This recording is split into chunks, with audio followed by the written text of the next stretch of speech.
सिद्धार्थनगर जिले के मुख्यालय स्थित ही रेस्ट हाउस में आज शोहरतगंज में अपना दल के विधायक विनेश वर्मा और उनकी पत्नी बबीता वर्मा द्वारा ही प्रेस कॉन्फ्रेंस आयोजित की है। बता दें कि यह प्रेस कॉन्फ्रेंस वोटर लिस्ट में नाम बढ़ने और कट्टी को लेकर रखा गया है, जिसमें विधायक की पत्नी का नाम पहली बार में बढ़ रहा है और लेकिन दूसरी बार में ही जब लिस्ट में आती है तो आपत्ति लगाकर नाम काट दिया जाता है, जिसको लेकर विधायक और प्रशासन के बीच काफी खींचतान देखने को मिल रही है।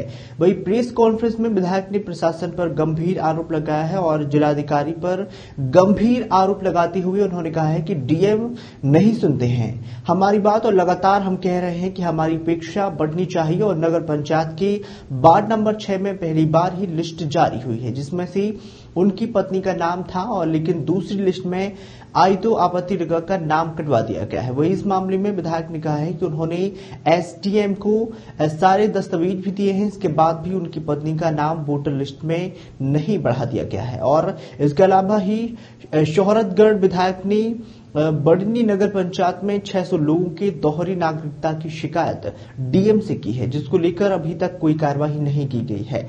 वही विधायक की पत्नी बबीता ने कहा है कि एक महिला को वोट डालने से वंचित किया जा रहा है। वही विधायक की पत्नी ने डीएम पर आरोप लगाते हुए यह कहा है कि अगर बढ़नी नगर पंचायत की वोटर लिस्ट में उनका नाम बढ़ता है तो डीएम द्वारा यह कहा गया है कि वह दंगे हो सकते हैं और इसके अलावा शोहरतगढ़ में एसडीएम के पास ही दस्तावेज लेकर जाने के बाद भी उन्हें बैठने की फुर्सत नहीं है। उन्होंने कहा है कि जिसको लेकर भी विधायक की पत्नी ने शोहरतगढ़ एसडीएम पर भी आरोप मढ़े हैं।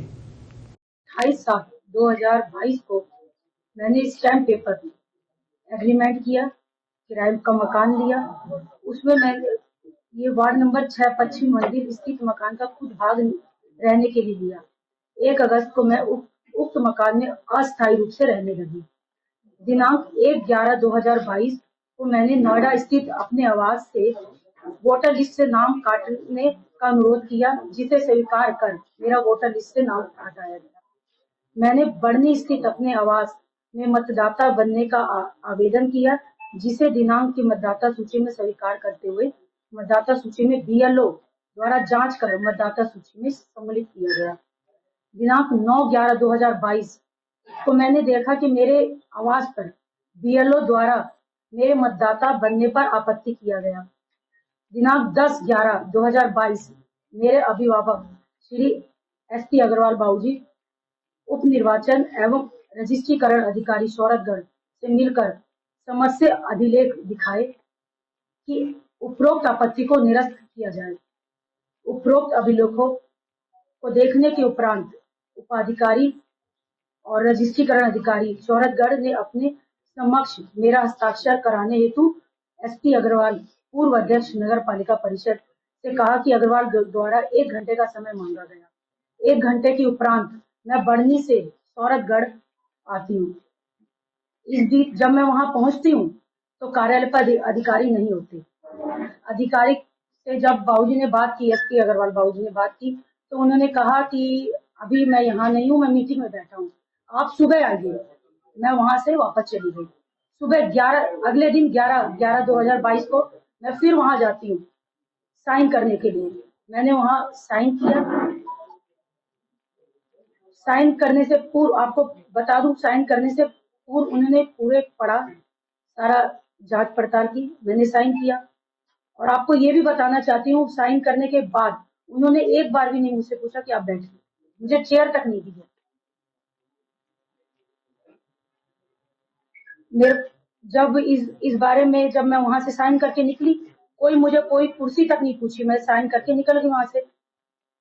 18/11/2022 को जब मतदाता सूची आती है उसमें मेरा नाम नहीं है। देखिए, पहली लिस्ट में मेरा नाम आता है, जांच करके ही चढ़ाया है बीएलओ ने, लेकिन जब दूसरी लिस्ट आती है उसमें मेरा नाम नहीं है। जब मेरे पति विधायक जी ने उच्च अधिकारी से जब बातचीत की इस बारे में, तो जिला अधिकारी महोदय का क्या कहना है, उन्होंने कहा कि बबीता वर्मा 6 महीने से कम समय से यहाँ है। उन्होंने कहा कि बबीता वर्मा 6 महीने से कम समय से यहाँ रह रही है। अगर वोटर लिस्ट में अगर उनका नाम आता है तो दंगे फसाद हो सकते हैं। अब ये बताइए, किसी का नाम वोटर लिस्ट में आने से दंगे फसाद होंगे? मेरे पति विधायक है, लोकप्रिय विधायक, और उनकी बीवी पर ये इल्जाम लगाया जा रहा है।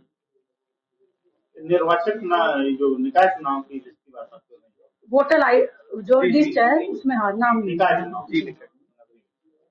डीएम ने कहा है कि आपका वोटर लिस्ट में नाम आ जाएगा दंगा फसाद में। जी। इससे बोल रहे हैं आप किस वार्ड में आप बनवाना चाह रहे हैं? 6 नंबर 3 नंबर वार्ड बढ़नी है या कॉलोनी? बढ़नी। पहले उसी वोटर लिस्ट में आपका नाम था? पहली लिस्ट में मेरा नाम आता है। कॉपी दे रहे हैं एडीएम साहब और जिला अधिकारी और एडीएम साहब से ये पूछा जाए, जैसे मेरी वाइफ को बुलाया गया है ऐसी सबको बुलाया 600 आदमी का, सबको ऐसी बना के क्यों दे दिया? जैसे मेरी वाइफ को बुलाया, मैं चलो एक विधायक हूँ, आज ये बाकी जो 600 लोग हैं उनको आपने इस तरीके से किस तरीके से दे दिया? और अभी मैं ये शिकायत मैंने सीएस होम साहब से करी थी, तो उसके बाद ही इन्होंने तत्काल मुझे इनका एडीएम का फोन आने लग गया, जिलाधिकारी आई एम एडीएम, मैं फोन पे एडीएम से बात करता हूँ, ये देखिए मैसेज देखिए, और इसका जवाब दे दिया। मेरी वाइफ वाला मैंने मैटर दिया, उसका जवाब नहीं दिया। तो आप ये बताइए, मैंने ऊपर पंचम तल पे ऐसा कोई ब्यूरोक्रेट नहीं है जिससे मैंने इनको फोन नहीं करवाया, कोई वो नहीं है। मैं किसी गलत काम के लिए करवा रहा हूँ, एक काम गलत दे दे, मैं आज पूरे मीडिया के सामने कह रहा हूँ, अपनी वाइफ के सामने कह रहा हूँ, यहाँ जितने मौजूद बात कह रहा हूँ, जिला अधिकारी साहब किसके प्रभाव में है मुझे नहीं पता, सिर्फ ये चीज गलत है। यहाँ पर ये ना करें, माननीय मुख्यमंत्री जी का ये नाम बर्बाद करें। मुख्यमंत्री जी जो भी यहाँ काम ला रहे हैं, हम लोग उस चीज को लेके क्षेत्र में पहुंचाना चाहते हैं। इनको ये चीज लगता है विधायक हर चीज में टोका टाकी करते हैं, और मैं हर चीज अपने जनता के बीच में काम पहुंचाता हूँ, इसी बात की ये नाराजगी है। और मेरा इससे पहले भी मैं इनकी शिकायत इन्होंने ये बोला लेटर लिखने से क्या मेरा कुछ हो जाएगा, मतलब हमारे लेटर से इनका कुछ नहीं होगा, इन्होंने ये चीज बोला। और आप विधायक जी क्या होगा, मीडिया पे क्या अधिकार? अब आप सोच लीजिए, जब इतने सीनियर अधिकारियों को ये बोल दिया इन्होंने, ये क्या कहते हैं, मेरे वाइफ के बनने से वहां कानून व्यवस्था, जिस विधायक को जब पहली बार यहाँ वोट मिला, जब मेरा शकल नहीं देखा था लोगों ने, जब मुझे विश्वास करके 25,000 वोटों से जिता दिया, तो आज तो मैं सबके चरणों में रहता हूँ, हर लोगों के व्यक्ति में रहता हूँ। 8 महीने हो गए मुझे अपना घर से यहाँ पर, और 8 महीने में मैं 3 बार घर गया हूँ अपने। आप मेरा कॉल डिटेल निकलवा सकते हैं, नोएडा की कहाँ की दूरी, हर चीज निकलवा सकते हैं। मैं यहाँ 20 दिन दे रहा हूँ समय, पूरा 7 प्रोजेक्ट लिया है, अभी तक जमीन नहीं दिया। मैं अपने क्षेत्र वालों को क्या जवाब दूंगा? अब मैं कितनी बार मैं मुख्यमंत्री जी को शिकायत कर पाऊंगा? भाई महीने में एक, तो देखिए उद्देश्य वही है कि आप शिकायतकर्ता को घोषित कर, यही करना चाहता मानसिक उत्पीड़न है, इधर काम ना हो, क्षेत्र से। अब आप सुनिए, जब जिला अधिकारी की स्थिति है यही बता रहे हैं, जिला अधिकारी जब सही नहीं रहेंगे तो बाकी अधिकारी क्यों पूछेंगे मुझे, ये बताइए ना। आपको मैं ऐसे 7-8 ऐसे देता हूँ, एक जांच, ये आप बताइए, ये इतने ईमानदार है, आप इनकी जांच करवाइए, मेरी जांच करवाइए, सीबीआई से जांच करवाइए, यूपी सरकार से नहीं भारत सरकार से करवाइए। और मैं माननीय प्रधानमंत्री जी से और योगी जी से, माननीय मुख्यमंत्री जी से, जो इतने ईमानदार, जो उनको पता भी चलता है, सिर्फ इनकी आवाज क्यों नहीं जा रही है मुझे नहीं समझ में आ रहा। ये किसके प्रभाव में है इन्होंने, ये बताइए मुझे। एक चीज पूछना चाहता हूं, मैं 7 जांच दिया हूं, विधायक के लेटर की जांच, एक आप दायरा तो बनाओगे भाई प्लीज। आपको हमने दे दिया, मुझे शिकायत आई, क्षेत्र के लोगों ने करा, मैंने आपको दे दिया, आपके लिए वो ईमानदार, तो आप ईमानदार उसको रखो, लिखो भाई, के लिए वो ईमानदार, तो आप ईमानदार उसको रखो, लिखो भाई, उसको कॉपी तो दो, ईमानदार हो गया। आप वो भी नहीं कर रहे। 8 महीने से आप बता रहे हैं जांच हो रही है, अरे विधायक जी आप इसमें कोई बात होती है, मैं कहां तक लड़ूंगा? 4 बार फोन करूंगा।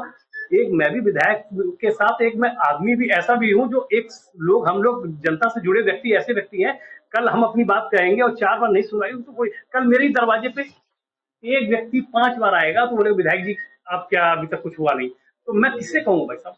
क्या लगता है कि सैनिक सरकार के ऊपर है नौकरशाही? नहीं, सरकार देखिए, सरकार बहुत अच्छा काम कर रही है, इस सरकार से अच्छी कोई सरकार नहीं हो सकती। सिर्फ आप सोचिए, सिर्फ हमारे जिला अधिकारी, आप ये देखिए ना, 403 विधायक में आपने पहली घटना सुनी होगी किसी की बीवी का, ये भी सोचिए वाइफ के लिए मुझे आप कॉन्फ्रेंस करना पड़ रहा है।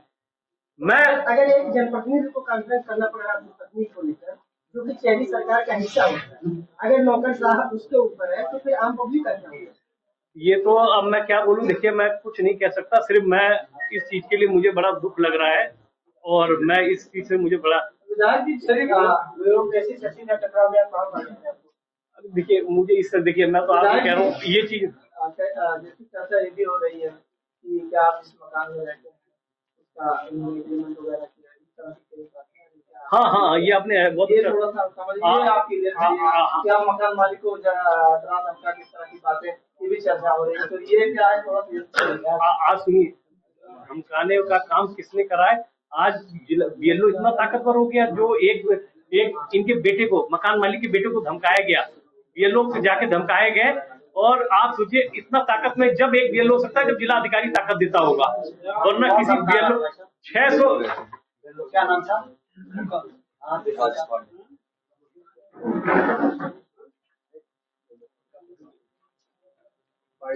सर, आपके साथ जो पक्षपात पूर्ण जो व्यवहार हो रहा है इसके पीछे मुख्य कारण क्या है? पक्षपात पूर्ण व्यवहार हो इसके पीछे मुख्य अब कारण ये क्या है? जिला अधिकारी महोदय बताएं उनको किसके प्रभाव में ऐसा मेरे साथ कर रहे हैं।